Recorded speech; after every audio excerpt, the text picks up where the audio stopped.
The damage almost unimaginable. Two powerful earthquakes struck Turkey and neighboring Syria. 10,000 people are feared dead. Watch as aftershocks from the 7.8 quake bring down an entire apartment building. People run for their lives. This reporter is doing a live shot when a strong aftershock hits. He flees with everyone, and when the cameraman turns around, you can see what a close call it was. Then the reporter runs back to help a family emerging from the debris. He grabs a child in his arms and tries to comfort her. Cameras caught another building collapsing. Drone footage shows the scale of the devastation. A desperate search is underway to find victims buried alive. Closer to home, a much smaller earthquake measuring 3.8 on the Richter scale was felt in Buffalo, New York this morning.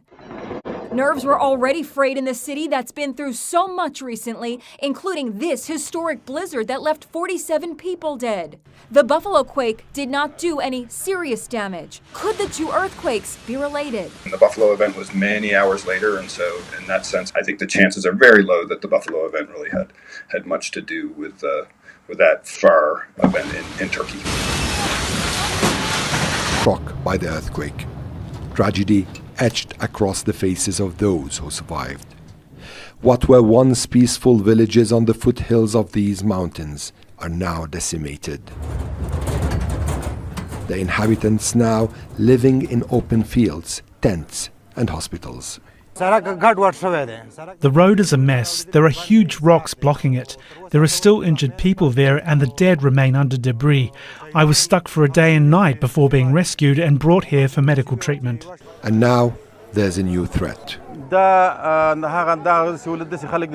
Among these people, there are many communicable diseases. Respiratory infections are spreading. If families are not separated and not given tents, these illnesses will transfer to others around them. Those with minor injuries leave the hospital to face their new reality. Latifullah is one of them. My son was trapped under the house. I tried to save him, but he was buried in the debris. People pulled me out, but my son died. My wife and another son were also injured. His name is Idris, and I miss him. Now I sit in an empty house. A week ago, there was a rhythm to life here. Now, people's lives have been turned upside down. No one brings us bread to eat. We'd put onions and tomatoes in the pot. Then we're forced to run out to the field because we realized the walls were no longer safe. We are very frustrated and ended up only eating bread. People here feel they've been overlooked and can only wait for aid. We are driving from Kabul through Jalalabad to the epicenter of the earthquake. It's a long, winding and sometimes dangerous road, but it's a lifeline, bringing rescue teams to the devastated area. International aid is beginning to trickle in.